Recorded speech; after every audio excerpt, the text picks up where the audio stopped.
Let's open up PowerShell. So the first thing I'll usually check hostname.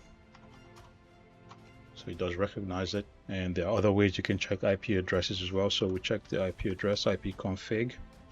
That's spelled correctly.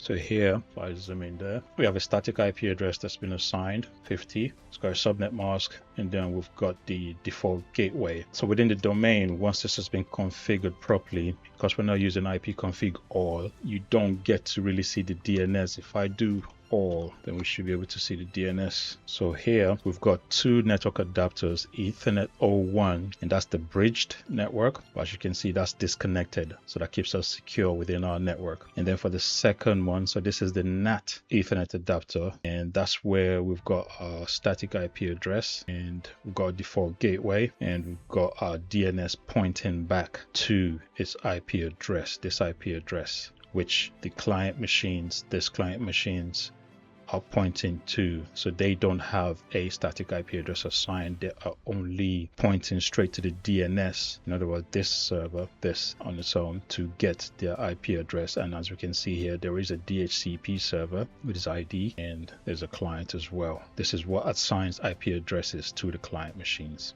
So that's first verifications for IP address. The adapter settings as well, we've checked that. That's all good.